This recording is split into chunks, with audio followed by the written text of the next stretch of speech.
Welcome to A Second Helping with Allison Bartow, a wedding photography podcast with a focus on second shooting.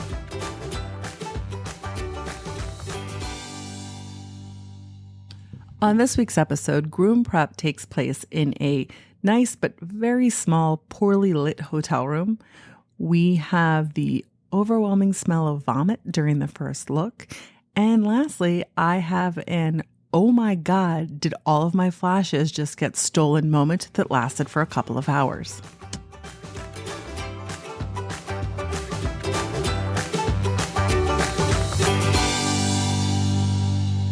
Hello. So this week's wedding is at the Downtown Club in Philadelphia, and I have never shot there before. I am working with a photographer named Colin, who I have worked with twice before when we were working for a studio. So those two times I was the associate shooter and he was second shooting for me. He's very talented, and it had been a little while since I had worked with him. He had posted online that he needed help on Tuesday for Saturday. So it was sort of last minute, but we firmed everything up, and then he was sharing details of the wedding via his notes app. So that was the first time for that, but it was kind of nice because as he was updating it, I was getting, updates in real time. So I ended up shooting for 8.5 hours. I shot 1,533 images, which came out to 180 per hour. So the day of the wedding, I headed down early since it was in the city, and we were actually doing prep at Hotel Monaco, which is a hotel that I hadn't really been to before, but I was there the week before and a couple weeks prior to that. So I've gotten pretty comfortable with that hotel now, or at least knowing where it is. So I got down there early. I had looked up the rates to valet park there because the venue was right around the corner. And spoiler, the rates online were not the rates that I got charged at the end of the night. But I got there, I valeted, and then I took my bags over to the venue. And it was the first time working at the Downtown Club. It's a locked building, and I don't think you would classify it as a doorman building, but it's got a guy sitting behind a desk. So sort of like a guard. So it is about 10 floors of residential living space. And then the top floor, the 11th floor, is the wedding venue. So I went up there and the elevator doors open, and there's like an elevator bank with 6 elevator doors. And there's a big desk, like an antique desk there, kind of pushed up against the windows. And then it is like a wall of glass with glass double doors where you enter the actual wedding venue space. So those doors were locked and I didn't see anybody.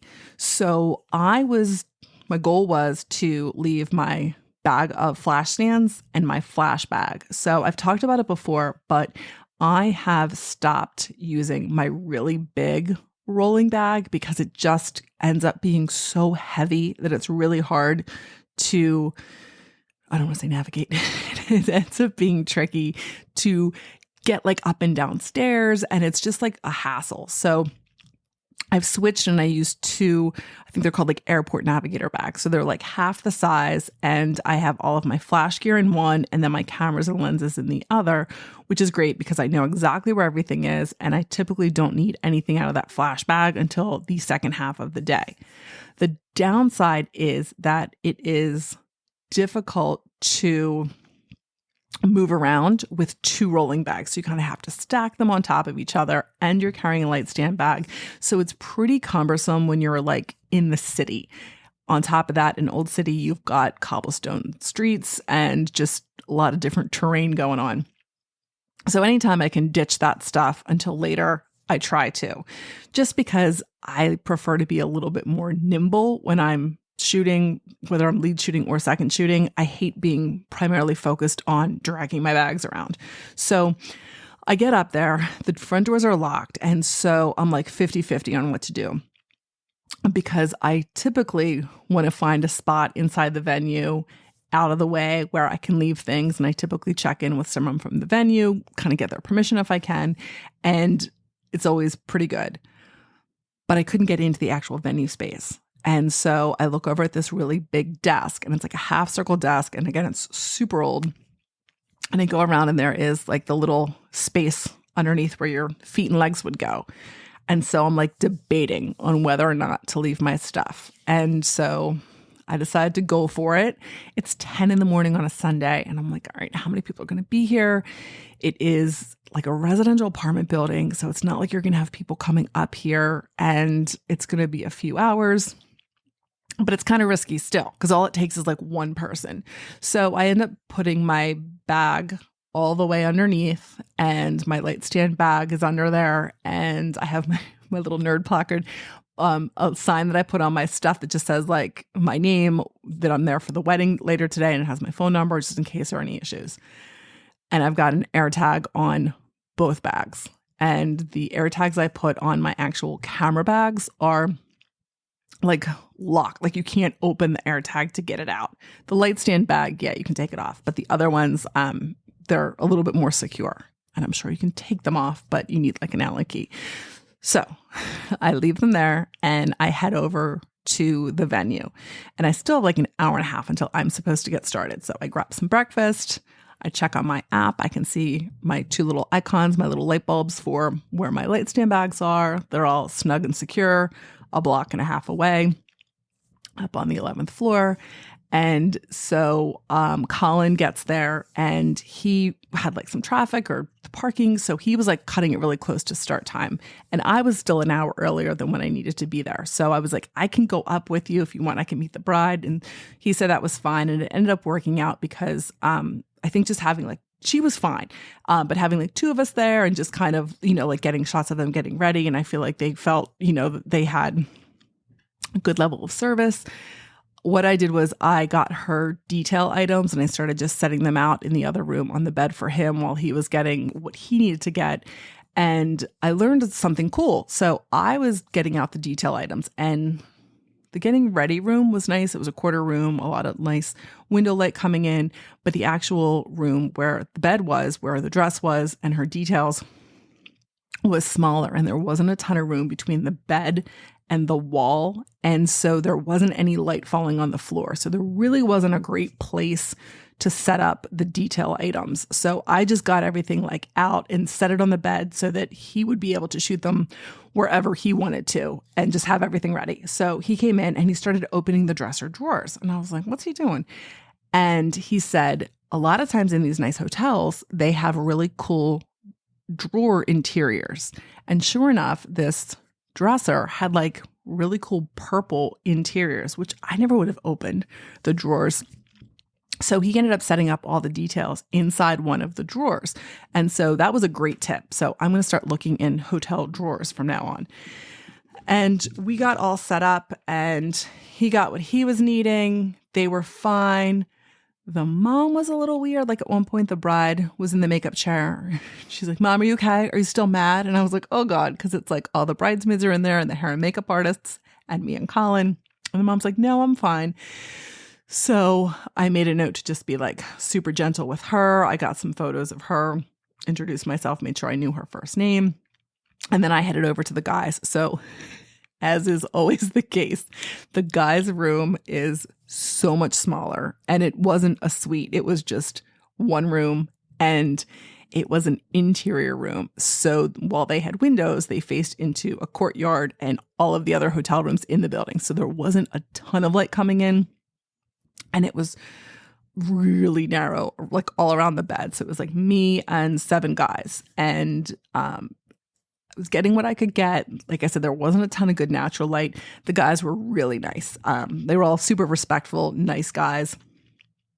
There wasn't anything too crazy going on in there. I did notice a baseball bat. So I asked about that. And here it's a broken bat from the Colorado Rockies that there's some story from the bachelor party, and they had done shots out of this bat. So it made its way there. I was thinking it was going to be making an appearance during like the best man speech at the reception, but it wasn't involved in the wedding at all. They just brought it there to the hotel room. So I ended up getting shots of them. They all did shots out of the baseball bat, including one of the bridesmaids who stopped by to check in. So those were probably like the most fun shots from Groom Prep. And then it's so funny with guys. I'd asked in the beginning if they had any details, and he was like, no. And then I shot what was there. And sure enough, then here he had like the wedding bands with him. So I was able to get those. And then there was something else. He was like, oh yeah, I have this. So I got those detail shots, the macro shots of the rings are kind of nice, and the boutonnieres. And he ended up doing his own boutonniere and his own tie. So normally there was like someone else doing that, but it was just him doing that. And towards the end, then he said something about the bottle of Jameson. And here they had got this bottle of Jameson on the day they got engaged. They were at the distillery. And so it is printed with their name and the date that they got engaged on it. So luckily he mentioned that. So I got pictures of that. And every now and then I just kind of check on my app, and I can see that my little icons for my AirTags are just hanging out right next to each other. They're a block and a half away. And I'm shooting the guys, and they're all dressed, and I'm just kind of hanging out. We're getting ready, a little bit more time till we leave for the first look. And I open up the app again, and I see like all of a sudden the one little AirTag app like shoot over to the side. And I'm like, no. And I zoom in. And I'm watching it, and it's like moving to the left, and only one of the two. And I'm like, oh my God. And my stomach just sinks. So I close the app and I open it up again, and it shows that it is a quarter of a mile away from the other one. And I'm like, that someone just stole my bag. Someone stole my bag with all of my lights in it. And I'm like, it's my fault. I took that risk, and it's just on the move. And it is a Sunday, like noon, and there goes my bag. And I'm like, okay, I'm trying to like stay calm, because I'm like, what's done is done. At least I have all my lenses and my cameras. And I'm like, it's just flashes. And then I started thinking about it, and I'm like, it's 3 80-200s. It's 3 Godox V1s. There are 2 Manfrotto friction mounts. There are all of my mag grids, all of my mag gels. There are backup batteries for like 3 backup batteries. There's a mag snoot in there. There was 2 transmitters for my cameras. There are 3 mag spheres and 2 mag bounces. I just keep thinking of more and more things that are in the bag. Because initially in my mind, I'm like, oh, it's just a few flashes. They're just Godox flashes. But I'm like, I pretty much have like all my flash stuff in this bag. And I keep checking, and like it moves over a little bit. And then it's kind of staying in one spot. So I'm like, okay, deep breath. There's nothing I can do. And so I'm like, all right, well, homeowners insurance will cover it, I think. And then I'm like, I never file a claim, and yet we've had 2 already this year. I was like, my insurance company is going to drop me or put our rates through the roof. And then I'm like, oh, well, I have Hiscox insurance. So I start like Googling that, and it's like it covers up to $5,000. So I'm like, okay, it's fine. It's fine. It's just all this gear and the bag. Like I'm just thinking about everything. And then I'm like, they may have taken the light stands too. I'm like, because they could have just taken that tag off and left it there. And I'm like, that's a Manfrotto bag. It's 3 Manfrotto stands. It's got the Magmod, heads on there. And I'm just like, oh my God. And so I'm not going to call Colin and tell him. So I call my husband, because I'm just like, I have to tell someone. Like, I'm so mad at myself, and holy shit, this sucks. And I still have like 8 more hours in the day. So I call him, and I'm like, oh my God. And he felt bad. And so I'm just like in the room, and part of me is like, I want to just go look and see like where the bag is, if it's still there. And I'm like, what if any of these guys would want to go? I'm not going to tell them. I'm not going to tell anybody in the room that like, oh, I think all my lights were just stolen. So I'm waiting, and I try to call the venue. And of course it's a Sunday. So I just get like all of the different operator options, and no one's picking up, and which I don't know what I'm going to tell them anyway.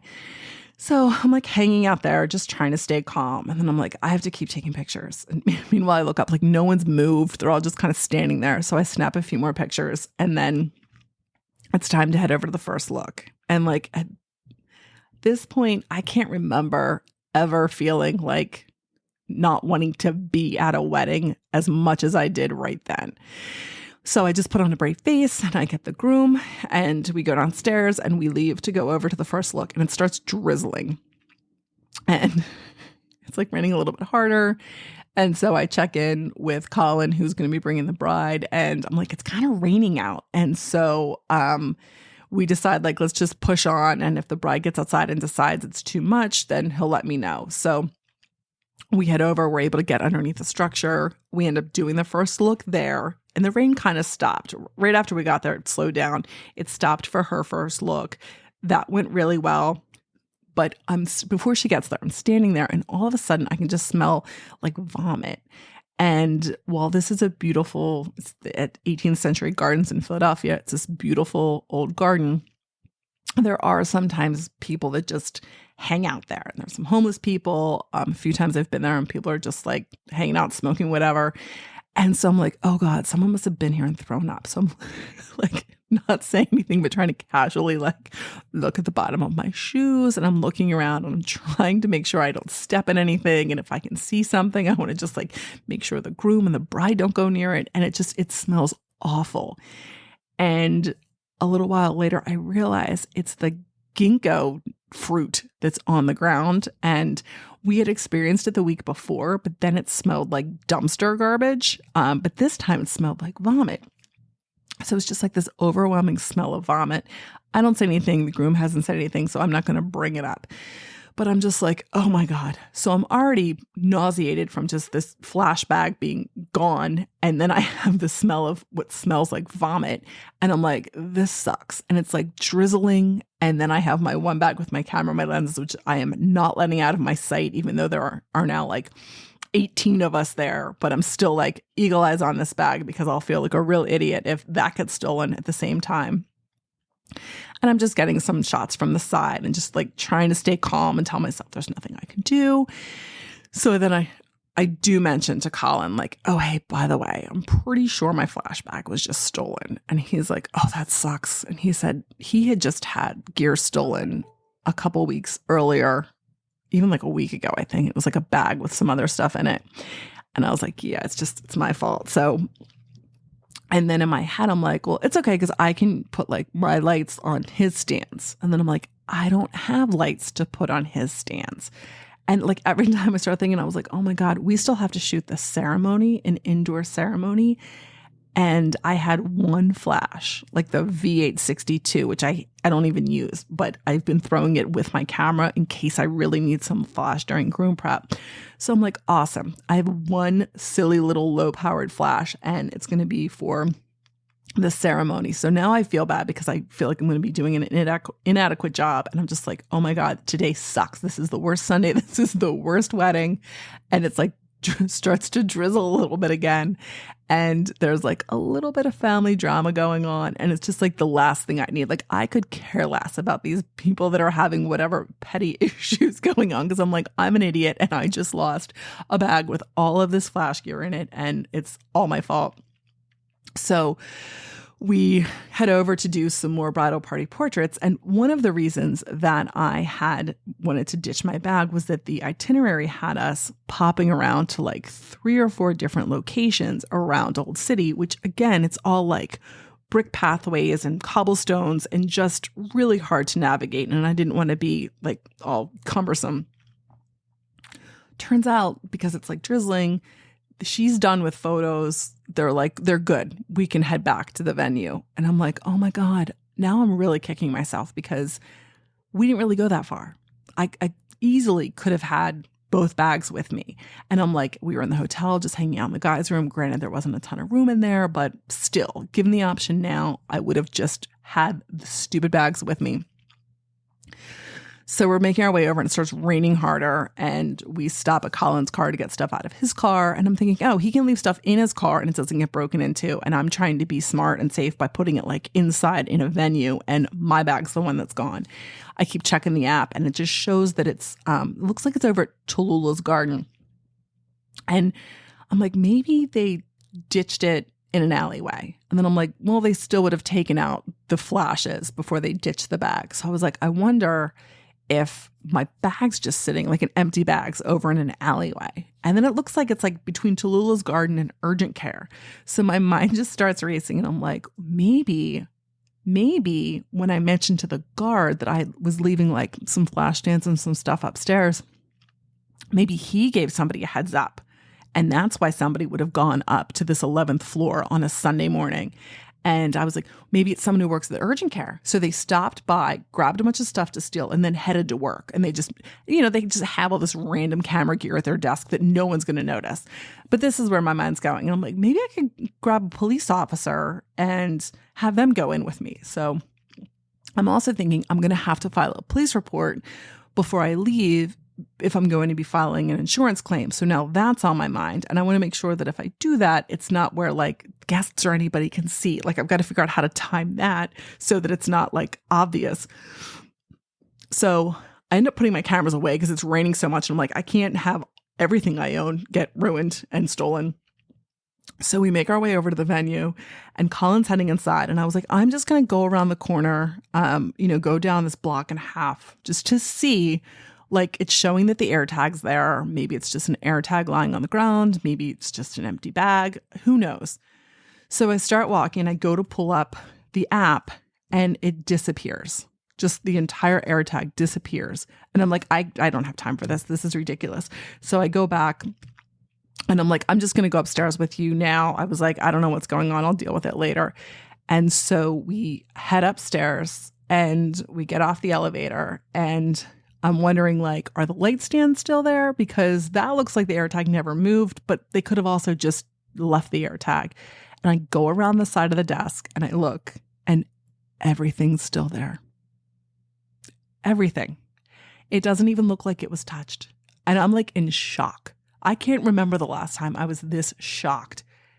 And I have no idea what happened. I don't know how I was able to see the AirTags exactly where they were for like at least an hour and a half. And then one of them randomly moved a quarter of a mile and stayed there for the next hour plus. And then nothing had actually moved. And I was just like, holy shit.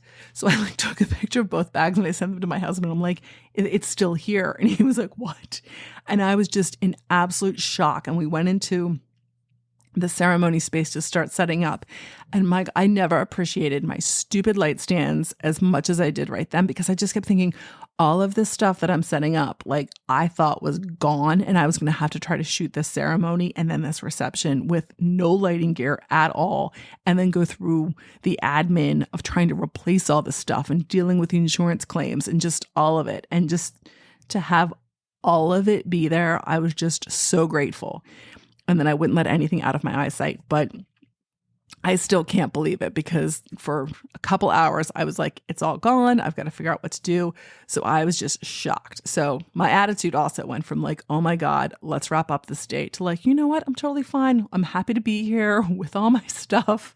And so we got set up and got our lights all set up. And then I was able to get some detail shots. Colin had to run back and forth through his car to get a few things. So I tried to go around and get details as things were being set up. Beautiful views from the room down into the city. And we were pretty good with our flash settings for the ceremony. It was a pretty quick ceremony. Nothing too exciting there. We got like the kiss and everything. After the ceremony, cocktail hour, I was starting to go around and get a few grip and grins. And then the one bridesmaid who was awesome, she was like, oh, hey, do you mind going into the suite? Because the bride and groom would like to get some pictures. And I was like, sure. So I go over and it's just the two of them and they wanted like portraits, not just like candid. So I was like, you know what, let me just grab Colin. I want to see if he wants to use like an additional light or, anything else. I'll be right back. So I went to get him because I just don't think I should be taking bride and groom portraits on my own without checking in with the lead photographer. So I grabbed him. We got another light stand and we ended up working together and setting up some really nice portraits. So I stepped in with some posing just because I don't think, like most of us, I don't think he loves to do a ton of posing. And it's just a lot when you're trying to it's a really dark room. So he was trying to figure out like where to put them and then the lighting and all that. So while he was doing that, I was kind of adjusting her. They were really happy. The portraits came out really nice. So that made me feel good. Then I did a few laps and did the grip and grins. And then we got into the reception and that was fun. It's a nice space. There were some really big chandeliers that have like those drum the only thing I can think to call them are like drum screens. It's like a chandelier and then it has like a circular screen around it, which is fine. But yet when you have the flash, that then casts sort of like a shadow, like a line, a band across the wall. So that was something you had to kind of move your light stands around to work with that. But everything else was good. The introductions, them coming in, they did the room reveal and they did like a test of their first dance. So we were able to get pictures of that and their actual first dance. I think we nailed their dip during their dance. Speeches were fine. Everything was good. I wrapped up at like 7:45. So at that point I was ready to go. I was like just mentally exhausted from the roller coaster of the day that it was. And everybody was good. I kind of steer clear of the parents for the most part after whatever was going on there. It's just, a lot of stuff behind the scenes that you don't know about. So you just kind of be polite and respectful, but they seemed to be in good spirits. Guests were good. It wasn't like the best dancing, so it wasn't like a ton of really great party dancing. I left before they cut the cake, and lighting was pretty good. It wasn't the easiest space, but it was white walls and white ceilings. So we had like the light bouncing around in there in a good way, and it was clean. So that worked out. My biggest takeaway is I love the idea of using like a cool drawer interior for some detail shots. The prep rooms were small. The guys' rooms were really small. I really think I learned a lesson about like lights and light stands, but at the same time, I was like, oh, see, they never left. They were fine up there. So I love having the AirTags, but also part of me was like, if I didn't have the AirTags, I never would have known that there was potentially an issue. So I don't know. Maybe I wouldn't have been as nervous. But I saw a couple of sneak peeks on social media and the pictures look really nice. And like I said, the couple was super sweet. So that was my big learning lesson. Just, being super safe with your gear. So when I leave, I, text the code to the valet at the hotel and I'm leaving the venue and it's raining at this point. And I'm dragging and rolling all these bags and on all the corners, right where you kind of cross, there was like 2 inches of dirty city water just pulled up. So I'm trying to like get the bags around it, not step in it, but that's not going so great. I get back to the hotel and I'm like waiting there. And they send you like a link to pay for your valet service. So the link that comes up is like way more expensive than what it says online. And when I checked in, I'd said I was there for the wedding and she said there was a different rate. But at this point, it's like 9 something at night. It's raining. I just want my car. I don't feel like, bickering with a valet person who's not in charge of any of this stuff anyway. So I just paid for it. So when they get there, they pull my car up, but they pull it up like right to the corner. So I go to load my stuff in. And again, I have to step down into the corner. And as I step down, I just step right into like the biggest puddle. And the water just like gushes into my mesh shoes, like my on clouds that are so lightweight. It just gushes in and I can just feel like cold water. And I'm like, oh, good. So I put my bags in and I close the door and I step back. And again, it's just like there's not enough room. There's just like into another puddle, just gushes of water. And I started to get in the car and I remember that the valet guy had popped the glass on the back hatch instead of like the trunk. So I was like, oh God, what if the glass is open? So I have to go back and step in the puddle again and then back through. So it was like 4 times I stepped in these puddles. So I have like soaking wet feet and just like dirty city water. I'm getting rained on. I just overpaid like double the price of the valet and it's a Sunday night and I'm like, I just need to get out of here. I'm so glad that I have my gear, but I just need to get home. So I start driving and there's like a huge, not a branch, but like a reed, I don't know, like 18 inches long, stuck in my one windshield wiper blade. And it's on the passenger side, but like, it's just like swooshing up across the windshield the whole way home. And I'm like, I'm not going to stop and get out of the car and start messing around with this branch on my windshield. And so I just left it and I was like, surely it'll come off. It stayed on the whole 50 minutes home. So I got home and I took that off and I took a hot shower and I went to bed and I was so happy that everything ended up the way that it ended up, because it could have gone much, much worse. Thanks so much for listening. If you haven't yet, please like and subscribe to the podcast. And if you feel so inclined, I would love an honest rating and review on whatever platform you listen to your podcast. Thanks again, and tune in next week. Let's pack a bag and follow the sun. Kick off our shoes and have some fun. Thanks for listening to A Second Helping. Please like and subscribe.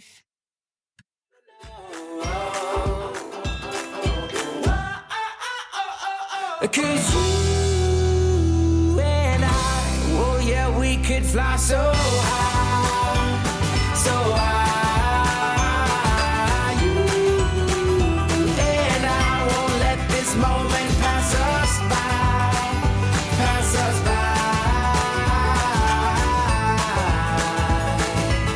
I won't let this moment pass us by. I won't let this moment pass us by.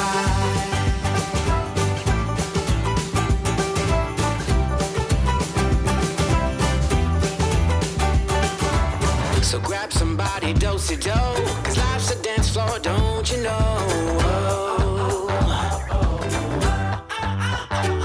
Hey, there's electricity in the air, so come join the party if you dare. Cause you and I, oh yeah, we could fly so high.